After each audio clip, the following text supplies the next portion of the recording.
নমস্কার বন্ধুরা, আমি সুপর্ণা রেসিপিতে তোমাদের সবাইকে স্বাগত। আজও হাজির হয়ে গেলাম নতুন একটা রেসিপি নিয়ে। আজ আমি বানাবো আলু মটর আর ফুলকপি দিয়ে কোপ্তা। এটা ভীষণ সুন্দর খেতে হয়। এটা রুটি পরোটা বা ভাতের সঙ্গে খেতে ভীষণ সুন্দর হয়। চলো দেখে নিই আমি এটা কিভাবে বানালাম। এই সব সবজিগুলোকে আমি সেদ্ধ করে ভালো করে জলটা শুকনো করে নেব, যেন একটুও জল জল না হয়ে থাকে। এরপর একটা জায়গার মধ্যে আমি এবার এই সবজিগুলোকে ঢেলে নিয়ে হাতে করে ভালো করে ম্যাশ করে নেব। বেশি সেদ্ধ করব না, অল্প একটু সেদ্ধ করব যাতে গলে না যায় একেবারে। ভালো করে ম্যাশ করে এরপরে আমি দিয়ে দেবো, এর মধ্যে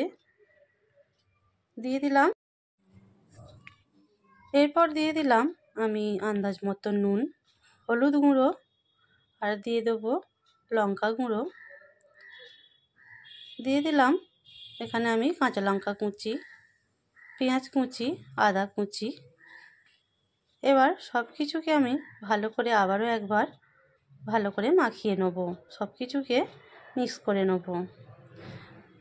এরপর উপরে আমি দিয়ে দিলাম, এখানে আমি দিলাম বেসন। তোমরা চাইলে এখানে ময়দাও ব্যবহার করতে পারো কিংবা চালের গুঁড়ো। তো আমি এখানে বেসন দিয়ে ভালো করে মাখিয়ে নিলাম। তো মাখানো হয়ে গেছে, এবার তেলও গরম হয়ে গেছে। এখানে আমি গোল গোল করে ভেজে নেব।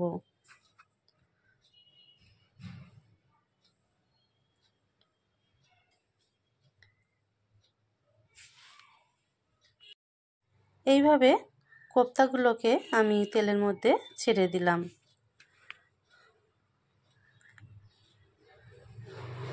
এবার লো ফ্লেমে আমি এগুলোকে বেশ লাল লাল করে ভেজে নেব। হাই ফ্লেমে ভাজলে ভেতরটা কাঁচা থাকতে পারে, ওপরটা লাল হয়ে যাবে। তাই আমি অল্প ফ্লেমে, লো ফ্লেমে এটাকে আমি ভেজে নেব। দেখতেই পাচ্ছ কত সুন্দর হয়েছে। এটাকে তোমরা শুধু মুখেও কিন্তু সসের সঙ্গে খেতে ভীষণ সুন্দর লাগবে। তো ভাজা হয়ে গেছে, এবার আমি এই কোপ্তাগুলোকে তুলে নেব।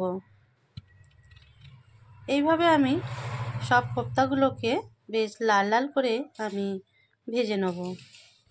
তো একবার ভাজা হয়ে গেছে, দ্বিতীয়বার এইভাবে ভেজে নিলাম। সব কোপ্তাগুলো ভাজা হয়ে গেছে, দেখতেই পাচ্ছ। এরপর আমি ওই তেলের মধ্যেই দিয়ে দেবো জিরে, আর দিয়ে দেবো শুকনো লঙ্কা। এই ফোড়নটা এবার একটু ভেজে নেব। আর দিয়ে দিলাম একটা তেজপাতা। ভাজা হলে ফোড়নটা এর মধ্যে দিয়ে দেবো কুচোনা পেঁয়াজটা দিয়ে একটু ভেজে নেব। তো পেঁয়াজটা বেশ ভাজা হয়ে গেছে। এরপর আমি দিয়ে দিলাম এখানে আদা বাটা।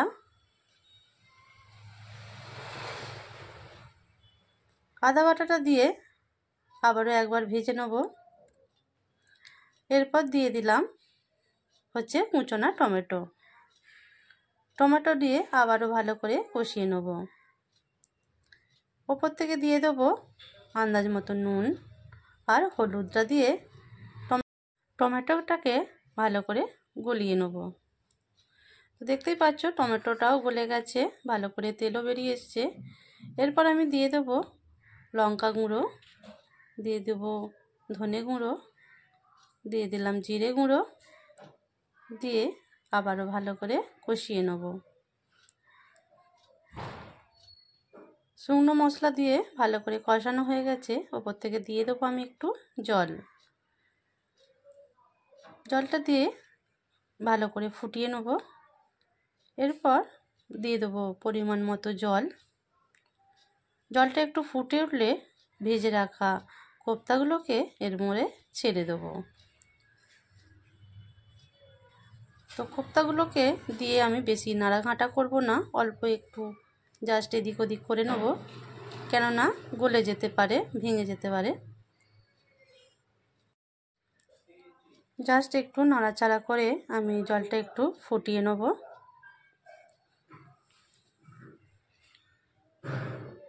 এটাকে আমি চাপাও দেব না, বেশি গলে গেলে এটা আরও বেশি নরম হয়ে গলে যাবে।